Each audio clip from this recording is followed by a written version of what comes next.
Hey, Rosie. Um, I cool and Daddy's. I can do it. Yeah. Okay. Hello, guys. This is the Chris Davis vlog football we put in him. And Hey. I can't Stephen have pain. Yeah, whatever, boy. Thank you, my son, for that wonderful introduction. Max Davis, I love you very much, son. Mwah. And then bye, and you a good one. What? And Daddy Max is cool, and Daddy stinks. Whatever. Well, thank you, son, for that wonderful introduction. You silly goose. I hope they laugh. Well, I'm sure they will. And say, All right. Say bye and go nose. bye, go nose. What these buttons for? That's a good question, son. What are those buttons for? That's a very good question. Hello, folks. Welcome to the Chris Davis College Football Report. As Max Davis, my wonderful son, introduced me. Wasn't he just great? Well, what a weekend of college football. How many folks out there saw Texas A&M beating Notre Dame at Notre Dame? I didn't. Who, it was just in that Georgia-Tennessee game, what a great game. Gunnar Stockton was great for the Dogs, and the Volunteers just came up short. I thought they were about to put Georgia away, but Georgia came back with a furious rally, down 21-7, and beat the Volunteers. And also, who can forget, but Georgia Tech. I told y'all in the offseason, watch out for Georgia Tech, as they beat Clemson on a last-second field goal from 55 yards away. And in another game, that Ole Miss-Arkansas game, Ole Miss, I think, found them a real quarterback. That Trinidad Chambliss was spectacular, and the Rebels win over the Arkansas Razorbacks. It was a great ball game. There wasn't much defense, but it sure was a back and forth battle between the two, and the Rebels came out on top. Miami defeated South Florida in a great game. Well, it wasn't a great game. Miami just beat them unmercifully, and they had a weather delay, and but that didn't stop them from showing any mercy whatsoever to the Bulls, who the previous week beat up on those poor old water lizards. Oh, and things are just going south real quick down there in Gainesville, as those poor old water lizards, they went into LSU, and boy, the LSU, the Florida quarterback threw not one, not two, but 5 interceptions. And it's Saturday night in Baton Rouge. It was a great night. Florida State was off, so we're good, but the Seminoles will be back in battle this weekend as they take on Kent State. As the Seminoles prepare to get ready for the next week, Virginia. Should be a great ball game. If you have any comments or what have you, please comment. Keep them nice and clean, nothing ugly, and make sure it's decent. And oh yeah, by the way, Alabama looked good against Wisconsin. Buddy of mine was at the game. Cody Meharry saw the Crimson Tide. Him and his family saw the Crimson Tide just roll over Wisconsin, and had a great game. Ty Simpson was not, he was not bad. He had been all season, but he was very good against Wisconsin, and they were victorious and just ran right through Wisconsin. And Mississippi State was victorious versus Alcorn State.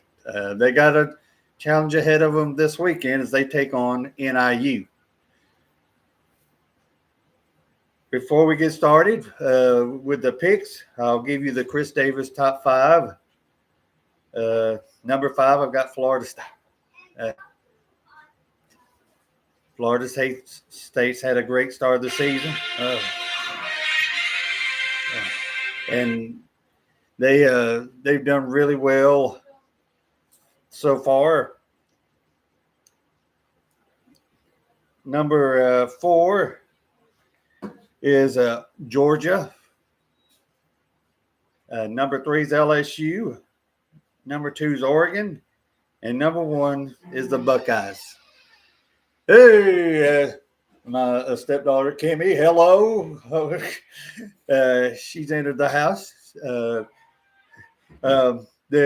Now, as we go through, as we start the picks, we start off with one of the bigger games of the week, Miami versus Florida. Well, we'll see if DJ Lagway can do better than throw 5 interceptions to the LSU team last week. Will he get any better? We shall see. But I don't think so. I think Miami's going to kill them, and it's going to get pretty rough as the heat continue to turn up on Billy Napier. Indiana versus Illinois. Big Ten, or whatever it's called now. They don't have 10 actual teams. But anyway, that's the Big Ten. It could be where Florida State's headed in the future. Illinois versus Indiana. I'm going with Illinois. I think they're the better team. And I think Brett Bielema's got them going in the right direction. Oklahoma versus Auburn. Well, we'll see if Oklahoma will look to battle Auburn, and now Auburn's quarterback came from Oklahoma last year, Jackson Arnold, and now Oklahoma's got a good new quarterback, Mateer or whatever. They're both doing pretty good, and but I think I don't know. I'm just not impressed with Auburn, and I think Oklahoma's going to get them. Ole Miss and Tulane. Ole Miss has to start Trinidad Chambliss, in my personal opinion. Not against Austin Sims. I thought he was going to be a great quarterback, but I just think for what I saw for Trinidad Chambliss, he's more polished and he's just better. Tennessee versus UAB. Tennessee, well, I wouldn't want to be UAB this weekend. They got to go to Knoxville. They're going to get paid a lot of money, probably $1 million, to get whooped by Tennessee. And that's what's going to happen. Tennessee's going to whoop them out. And remember, they're angry by losing to them Georgia Bulldogs last weekend. Utah versus Texas Tech. Utah is probably, in my humble opinion, going to win. Don't know much about Texas Tech except Patrick Mahomes went there. They've had some good quarterbacks. Or what they got this year, I don't know. But I think Utah's going to win. They're always tough, and they're very good this year as well. Texas Tech's decent, but I just think Utah's tougher. USC versus Michigan State. USC, Lincoln Riley going to whip up on those poor old Spartans from Michigan State. Michigan State hadn't done nothing so far this year, and USC, they got talent, but Lincoln Riley, he will, work some wonders and whip up on Michigan State. Mississippi State versus Northern Illinois. I think Mississippi State better be careful. NIU, Northern Illinois, as they're called, the Salukis, I believe. they got Notre Dame a couple years ago. So this ain't going to be a Auburn State or, Kent State or whatever, some rinky-dink team. This is usually a pretty good team, and they better be ready. I'm going Mississippi State, but it's going to be very close. In the last game, Florida State versus Kent State. Hopefully this game will be over by halftime.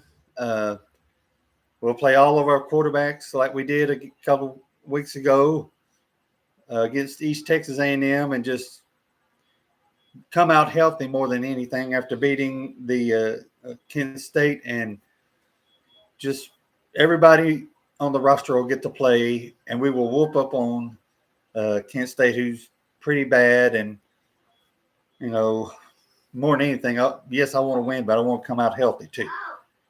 Well, that is it for this week. This is remember to like and subscribe. The Chris Davis College Football Report Show.